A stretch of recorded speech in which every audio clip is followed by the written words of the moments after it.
High, আমি প্রিয়া। আমার simple কিচেনে সকলকে স্বাগত জানাই। আজকে রেসিপি হচ্ছে মিক্স সবজি। মিক্স সবজি বলতে বোঝায় বিভিন্ন ধরনের সবজি সিজনে যেগুলো পাওয়া যায়।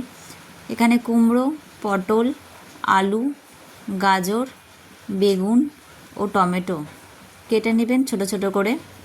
এরপরে সজনের ডাঁটা, আদা, কাঁচা লঙ্কা। মশলার মধ্যে নুন, হলুদ, ধনের গুঁড়ো, চিনি আর পাঁচফোড়ন।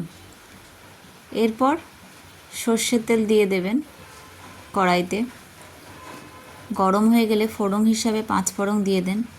ভালো করে নেড়ে চেড়ে নিয়ে সবজিগুলো এক এক করে দিয়ে দেবেন। আলাদা করে ভাজার কোনো দরকার নাই, একসাথেই ভাজবেন লো আঁচ করে, দেখবেন ভালো ভাজা হয়। আর আলাদা করে ভাজলে তেলটাও বেশি পরিমাণে লাগে, তার থেকে একসাথে ভেজে নেবেন লো আঁচ করে। ভাজার পরে কাঁচা লঙ্কা দুটো আছে, ঝাল অনুযায়ী আপনারা দেবেন।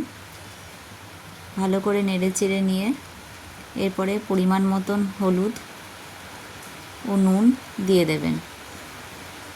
ভালো করে নেড়ে চেড়ে নেবেন। আদাটাকে ঘষানি দিয়ে ঘষে এইভাবে দেবেন, মিক্সচারে পেস্ট করবেন না। গুঁড়ো লঙ্কা দিয়ে দেবেন ঝাল অনুযায়ী, বেশি ঝাল খেলে একটু বেশি দেবেন। ধনের গুঁড়ো দেবেন, দিয়ে ভালো করে মশলাটাকে কষতে দেবেন।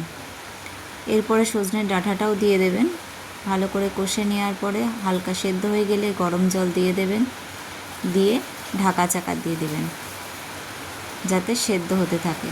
সেদ্ধ হয়ে গেলে নুন দিয়ে ভালো করে দেখে নেবেন নুন আছে কি না, নুন দিয়ে দেবেন। তারপরে চিনি দিয়ে দেবেন, একটু মিষ্টি মিষ্টি ঝাল মিষ্টি ভালো লাগে খেতে। দেখুন কত সুন্দর হয়েছে। এটি গরম ভাতের সাথেও খেতে ভালো লাগে। এছাড়া লুচি বলুন, খিচুড়ি বলুন, এরকম মিক্স সবজি খুব ভালো লাগে। আপনারা খেয়ে বলবেন কেমন হয়েছে, আপনারা নিজেরা ঘরে বানাবেন।